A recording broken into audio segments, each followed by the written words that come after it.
ស្ដាប់បងប្អូនណាគ្នាអ្នកអូនទៅដល់លេងនៅភ្នំគូលែនថ្ងៃនេះចាហុងបានទៅលេងភ្នំគូលែនសំខាន់នៅតាមផ្លូវចាហុងបានដាក់មកជូរពីអ្នកម៉ាអស់ម្នាក់មួយថងបន្ទាប់ពីញ៉ាំគុយទាវហើយម៉ាកាទៀវមួយចានចាហុងកាទៀវមួយចានចាតាចេះញ៉ាំមកជូរទេហើយប៉ាប៉ាក៏អត់ចេះដែរម៉ាក់ក៏អត់ញ៉ាំកងក៏អត់ញ៉ាំក្នុងឡានហ្នឹងគឺមានម៉ាកងចាហុងចាតាប៉ាហើយនិងម៉ាក់ឥឡូវនេះពួកខ្ញុំទាំងអស់គ្នាបានឡើងមកដល់លើភ្នំហើយអូច្រឡំមិនទាន់ដល់លើភ្នំទេគឺកំពុងនៅតាមផ្លូវបងប្អូនថ្ងៃនេះគឺពួកខ្ញុំធ្វើដំណើរទៅលេងភ្នំកលែនជិះតាមផ្លូវចាស់ព្រោះតែផ្លូវចាស់ហ្នឹងមានទេសភាពស្អាតដូចផ្លូវថ្មីដែរប៉ុន្តែផ្លូវថ្មីពួកខ្ញុំមិនដែរទៅទេគាត់តែជិះផ្លូវចាស់អញ្ចឹងគឺត្រឡប់ជិះតែផ្លូវចាស់នៅតាមដងផ្លូវគឺមានទេសភាពស្អាតមែនតើបងប្អូនសំខាន់ខៀវស្រងាត់តែម្ដងអត់បានបើកគួរទេដោយសារតែមានអ្នកខ្លះគាត់ចង់ត្រូវការម៉ាស៊ីនត្រជាក់ចាហុងបន្ទាប់ពីគាត់ញ៉ាំមកជូរហើយបងប្អូនតើពេលខ្ញុំមកផ្លូវចាស់នេះពួកខ្ញុំចង់ចូលមើលកន្លែងមួយដែលខ្ញុំមិនដែលបានចូលគឺពើងតុកព្រះដែលគេល្បីនៅភ្នំកលែននោះខ្ញុំមកភ្នំកលែនម្ដងហើយខ្ញុំមិនដែលបានចូលទេអញ្ចឹងខ្ញុំមកផ្លូវចាស់ហ្នឹងគឺយើងអាចចូលមើលបានទេបងប្អូនពួកខ្ញុំបានមកដល់ហើយពួកខ្ញុំបានចតឡានសិនហើយពួកខ្ញុំមើលផែនទីដែលគេដាក់នៅក្នុងនេះគេដាក់អូសៀនជាតិព្រះបាទជ័យវរ្ម័នយើងអាចធ្វើដំណើរទៅមុខទៀតបានគឺពួកខ្ញុំត្រៀមហើយកំពុងតែរកគ្នាដោយសារតែឡានរបស់ខ្ញុំគាត់បានបើកទៅមុនទេរកគ្នាដើម្បីចូលទៅមើលនៅកន្លែងពើងតុកព្រះហ្នឹងនេះគឺជាសកម្មភាពពួកខ្ញុំចុះមកហើយគឺពេលហ្នឹងគឺចុះបានតែមួយឡានហ្នឹងទេបងប្អូនណាបងប្អូនមើលផ្លាកនេះបានបើចង់ដើរលេងនៅភ្នំកលែនថតទៅយើងអាចដល់លើភ្នំយើងមើលឥឡូវពួកខ្ញុំកំពុងធ្វើដំណើរទៅមុខទៀតហើយយើងចុះដើរយើងចតឡានយើងចុះដើរទៅមើលបងប្អូនហើយចូលទៅក្នុងតែបន្តិចទេម៉ាក់ពេកខ្ញុំក៏កំពុងខលទៅលើបងខ្ញុំហើយនឹងក្មួយខ្ញុំព្រោះគាត់តែសារតែគាត់បើកឡានហូបក៏បានមើលផ្លាកគេហ៎អញ្ចឹងពួកខ្ញុំក៏បន្តដំណើរទៅមុខដោយថ្មើរជើងសំខាន់ទេសភាពស្អាតមែនតើបងប្អូនមកហើយអត់ខកចិត្តទេមកហើយគឺចង់មកទៀតណាបងប្អូនគឺយើងដើរតាមតិចតែគឺដល់ហើយថ្ងៃហ្នឹងគឺជាថ្ងៃអាទិត្យថ្ងៃដែលខ្ញុំទៅប៉ះថ្ងៃអាទិត្យគឺថ្ងៃចុងសប្តាហ៍គឺមានភ្ញៀវមកប៉ុន្តែពេលដែលខ្ញុំមកដល់ហ្នឹងគឺម៉ោងប្រហែលជាដូចជា10ម៉ោង9បងម៉ោង10នឹងម៉ោង10រៀងថ្ងៃប៉ុន្តែសម្រាប់បងប្អូនដែលចង់មកមើលដែលមានទេសភាពស្អាតហើយមានអាប់ហ្នឹងខ្ញុំឃើញគេផុសនៅក្នុង Facebook ហ្នឹងមានអាប់មានអីហ្នឹងប្រហែលជាគេបោះតង់សម្រាប់នៅលើភ្នំហើយគាត់ងើបមកពីព្រលឹមមើលអញ្ចឹងបងប្អូនណាទៅលេងភ្នំកលែនអាចទៅពីព្រលឹមបានកាន់តែល្អគឺត្រជាក់ស្រួលមែនតែបងប្អូនណាដើរតែមួយផ្លែតទេគឺដល់តែម្ដងគឺមើលទេសភាពគឺស្រស់ស្អាតមែនតែហើយសម្បូរភ្ញៀវទេសចរមកបងប្អូនគឺសម្បូរភ្ញៀវពួកក្រុមភ្ញៀវទេសចរគឺគាត់មកថតតែបងប្អូនណាកុំសូវទៅចិត្តទៅគៀកខ្លាំងពេកដោយសារតែមើលពីលើដល់ក្រោមទៅគឺអូយញ៉ាំជើងព្រឹកហើយបងប្អូនយើងដើរមកដល់ទីនេះគឺយើងមានស្ពានឆ្លងទៅបងប្អូនស្ពានមានឆ្លងទៅឆ្លងមកបងប្អូនអញ្ចឹងខ្ញុំដើរកាត់ស្ពានទី1នេះគឺខ្ញុំដើរទៅមើលទេសភាពខាងមុខហ្នឹងកូនរបស់ខ្ញុំទៅរៀងញ័រជើងណាខ្ញុំទៅដល់មុនដំបូងក៏រៀងញ័រជើងដែរបងប្អូនតែពួកយើងចង់ស្គាល់ពួកយើងក៏ដើរទៅមុខបងប្អូនហើយគឺទៅដល់មើលពីលើទៅបានដឹងថាមិនធម្មតានេះយើងមកនេះអត់មានអាប់ទេបងប្អូនបើមកពេលដែលមានចុះអាប់ដូចភ្នំបង្គោអូយមិនដឹងថាស្អាតយ៉ាងណាទេដូចនៅលើឋានសួគ៌ទេបងប្អូនតែមកម៉ោង9ជាង7ហើយគឺអត់មានអាប់ទេបងប្អូនយើងមើលពីលើទៅក្រោមទៅគឺឃើញទេសភាពកាន់តែស្រស់ស្អាតមែនតើតែសម្រាប់បងប្អូនណាដែលចូលចិត្តមើលអាប់ណាដូចពពងអញ្ចឹងបងប្អូនគឺដូចនៅឋានសួគ៌អញ្ចឹងដូចភ្នំបង្គោលអញ្ចឹងតែនេះគឺភ្នំគូលែនបងប្អូនទេសភាពគឺស្អាតមែនតើនៅពេលនេះគឺពួកខ្ញុំបានថតរូបថតអីហើយតែរូបបានស្អាតពួកខ្ញុំក៏បានត្រឡប់ទៅវិញហើយក៏បានឆ្លៀតថតជាវីដេអូខ្លីៗដាក់នៅក្នុង TikTok ដាក់នៅក្នុង Facebook ដែរបងប្អូនឈុតត្រង់នេះបងប្អូនបានឃើញនៅពេលខ្ញុំផុសប្រហែលថ្ងៃមុនហើយខ្ញុំក៏បានថតវីដេអូម្នាក់ឯងរបៀបដែលយើងដើរកាត់ស្ពានបងប្អូនអញ្ចឹងមានតែថតទេគ្រាន់ជាទុកជាអនុស្សាវរីយ៍ហើយនៅវីដេអូខ្លីៗដែលយើងថតទុកជាអនុស្សាវរីយ៍ផ្ញើនៅក្នុង Facebook អញ្ចឹងបងប្អូនណាដែលចង់ទៅលេងនៅពើងទុកព្រះអាចទៅលេងបានហើយខ្ញុំបានថតវីដេអូដែលខ្ញុំជិះឡានឡើងទៅលើភ្នំតទៀតទេគឺខ្ញុំកាត់ដល់ពួកខ្ញុំឡើងទៅដល់ចិត្តព្រះអង្គធំហើយខ្ញុំបានចតឡាននៅកន្លែងចតឡានហើយបន្តដំណើរដើរដោយថ្មើរជើងទៅធុក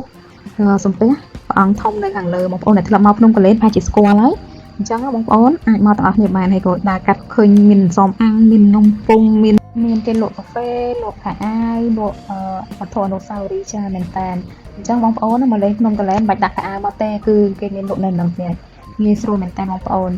យើងស្លៀកពាក់មកតែធម្មតាទៅចាំទៅវិញទិញខោអាវពីលើភ្នំទៅជួយគ្រប់គ្រងផលិតផលខ្មែររបស់យើងភាគច្រើនផលិតផលដែលយកមកលក់នៅនេះគឺសិតតែកូនខ្មែរអ្នកធ្វើតែម្ដងហើយពួកខ្ញុំក៏បន្តដំណើរទៅមុខទៀតព្រោះដោយសារតែ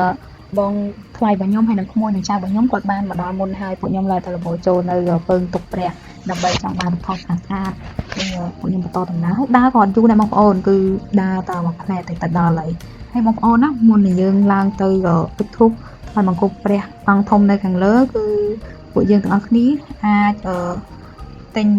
ជាលក្ខណៈផ្កាឈូកឬក៏យើងចង់ដូរលុយទិញធុកទិញអីបងប្អូនទិញបាននេះពួកខ្ញុំបានមកដល់ហើយគឺខ្ញុំមានអារម្មណ៍ថាផ្លាស់ប្ដូរជាងមុនមែនតើខ្ញុំធ្លាប់មកក៏2023គឺនៅទីនេះអត់ទាន់លាបពណ៌ថ្មីអញ្ចឹងទេបងប្អូនគឺនៅរៀងចាស់ប៉ុន្តែឥឡូវនេះគេលាបពណ៌ថ្មីឡើងស្អាតហើយឡើងប្លែកនឹងត្រជាក់ភ្នែកមែនតើបងប្អូនខ្ញុំដើរតែបន្តិចសោះសិតតែអត់ឆ្ងាយទេប៉ុន្តែដាក់ទឹកចិត្តអស់មួយដបដែរនេះបងថ្លៃរបស់ខ្ញុំក៏បានមកដល់មុនហើយគាត់បានទិញផ្កាឈូកហើយខ្ញុំក៏សួរគ្រូសាខ្ញុំថាហីយើងទិញផ្កាឈូកទៅលើ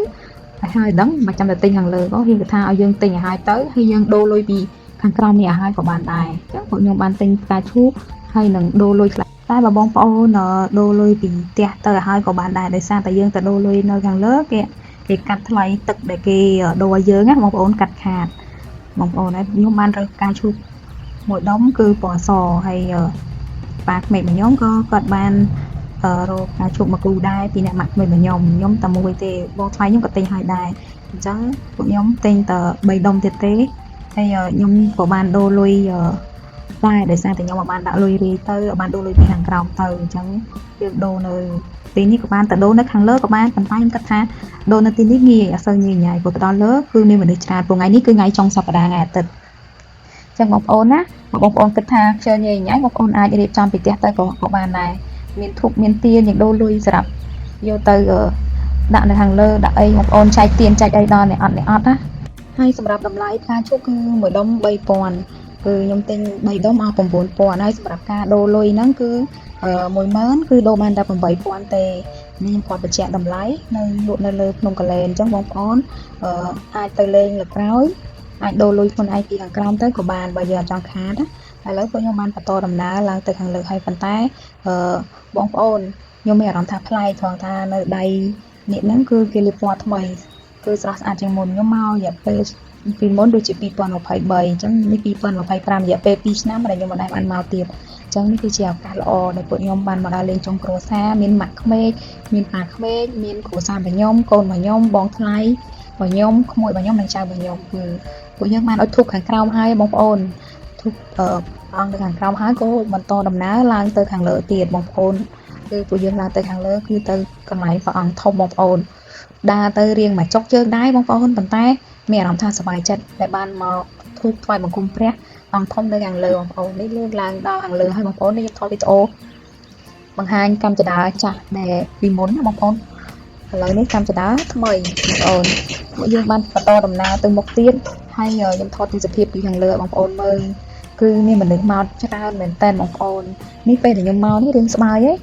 បងនៅលើហ្នឹងក៏មកប្រាប់ថាមុនហ្នឹងមនុស្សច្រើនជាងហ្នឹងទៀតអញ្ចឹងខ្ញុំមកនេះរឿងស្បាយមនុស្សហើយសម្រាប់បងប្អូនដែលមកគឺអាចដាក់លុយនៅក្នុងធុងដាក់លុយនៅជើងពាននេះក៏បានហើយបានស្ទាបបង្អែព្រះបាទព្រះអង្គធំយកមកស្ទាបបង្អែហើយយើងយកមកដាក់ស្ទាបលើក្បាលរបស់យើងគឺជួយឲ្យយើងហ្នឹងសុខសប្បាយកងប្រាថ្នាអីធ្វើតាណាមានសុវត្ថិភាពបងប្អូនហើយគឺខ្ញុំព្យាយាមឲ្យកូនរបស់ខ្ញុំស្គាល់ហើយនឹងដឹងថាយើងត្រូវធ្វើបុណ្យបែបណាហើយយើងធ្វើតាមសមត្ថភាពរបស់យើងបងប្អូននេះហើយខ្ញុំថតនៅលើពីដានបងប្អូនមើលគឺស្រស់ស្អាតមែនតើបងប្អូនគឺឆ្វែមកជុំមកមើលមុខដែរហ្នឹងណានេះកូនខ្ញុំឆ្ងល់គេមើលថាដូចធ្លាប់មកក៏ពិត2ឆ្នាំមុនធ្លាប់មកម្ដងដែរខ្ញុំធ្លាប់មកបានប្រហែលដងបងប្អូនតាំងពីខ្ញុំនៅក្មេងប៉ុន្តែខ្ញុំអត់សូវចាំច្រើនតែខ្ញុំចាំច្បាស់ជាងគេគឺ2008 2023និង2025បងប្អូនគឺយើងធ្វើបុណ្យតាមវិធីបុណ្យរបស់យើងមានសមត្ថភាពប៉ុណ្ណាយើងធ្វើប៉ុណ្ណឹងហើយក៏ចិត្តយើងជ្រះថ្លាដែរបងប្អូនយើងមិនបាច់ថាតើតែយើងមានលុយច្រើនបើយើងធ្វើបុណ្យនេះបងប្អូនគឺធ្វើតាមសមត្ថភាពរបស់យើងហើយសម្រាប់ការគោះនេះគឺខ្ញុំលើទូមួយនៅហ្នឹងគាត់ថាយើងគោះ3ដងបងប្អូនវាជាលៀងគ្រោះចង្រៃមិនទេបងប្អូនខ្ញុំអត់សូវច្បាស់ដែរតែអានេះខ្ញុំនិយាយនេះបងប្អូនច្បាស់ហើយណាបងប្អូនដឹងបងប្អូនអាចប្រាប់ខ្ញុំបាននៅក្នុងក្រោម comment ក៏បានដែរខ្ញុំឲ្យកូនរបស់ខ្ញុំគោះចាំមកខ្ញុំឲ្យគ្រួសាររបស់ខ្ញុំគោះគ្រួសារខ្ញុំគាត់កាន់ទូរស័ព្ទថតឲ្យអញ្ចឹងខ្ញុំឲ្យគាត់គោះម្ដងគោះ3ដងគោះឲ្យខ្លាំងទៅគាត់គោះទៅខ្លាំងបន្ទាប់មកខ្ញុំឲ្យម៉ាក់ក្មេករបស់ខ្ញុំគោះម្ដងគឺគោះ3ដងបងប្អូន តែអ្នកខ្លះគេថាគូ7ដងប៉ុន្តែ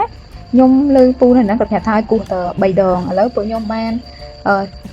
ថ្វាយបង្គំព្រះអង្គធំហើយពួកខ្ញុំតអំណាចចុះទៅក្រោមទៀតហើយគ្រូសាស្ត្ររបស់ខ្ញុំហ្នឹងគាត់ចិត្តញាស់កូនគាត់គឺកូនខ្ញុំស្រីធំហ្នឹងគឺគាត់ប្រហែលអៀនហើយចុះម្ដងក្រោមមានណាមកជួបម៉ួយពិសេសតែម្ដងគឺលោតមកភ្នំកលែនពេលណាក៏មកញ៉ាំលោតគាត់បាត់គាត់ដែរក៏មិនគាត់លក់នៅច្រកផ្លូវយើងដើរឡើងមកប៉ុន្តែឥឡូវនេះគាត់មកលក់នៅខាងផ្លូវចុះវិញតាមក៏ពិតសួរអ្នកលក់នៅខាងមុខថាពូគាត់ទៅលក់នៅកន្លែងទឹកជ្រោះប៉ុន្តែដូចជាមាននិស័យមកជួបគាត់នៅពេលដែលយើងចុះទៅលើព្រះអង្គធំមកបងប្អូនដាក់អស់ម្នាក់មួយកែវម្នាក់មួយកែវកូនខ្ញុំក៏ញ៉ាំម៉ាក់ក៏ញ៉ាំហើយគ្រួសារខ្ញុំអស់3កែវបងប្អូនក៏ពិតគាត់ញ៉ាំ2កែវខ្លួនឯងប៉ុន្តែសល់ពីកូនបើរបស់ខ្ញុំ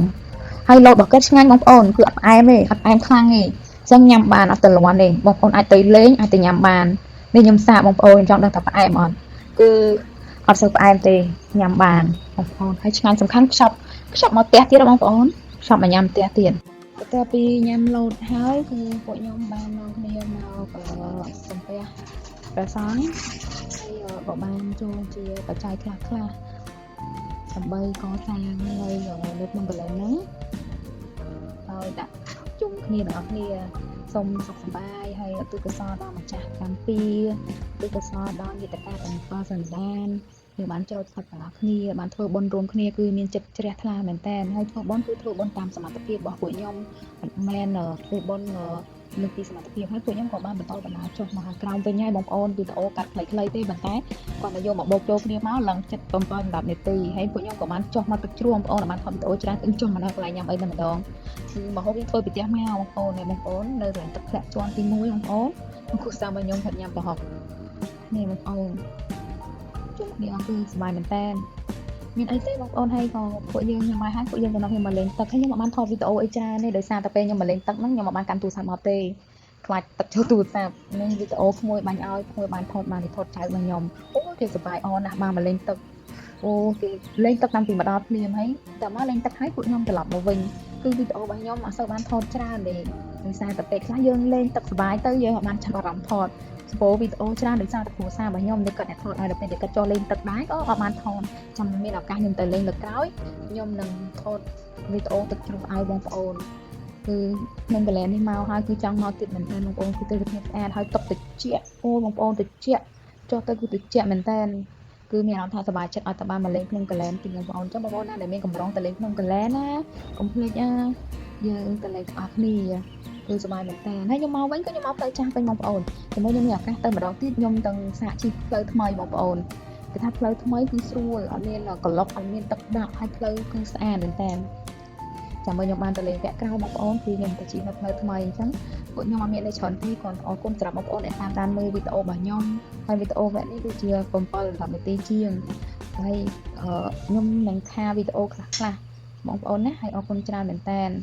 សម្រាប់បងប្អូនដែលស្រឡាញ់រាប់អានដែលគ្រប់គ្រងខាងតំបន់នេះហើយតំបន់សុខភាពទីអានតំបន់គឺខ្ញុំអរគុណមែនតើហើយអត់មានអីទេតែពាក្យថាអរគុណរីករាយ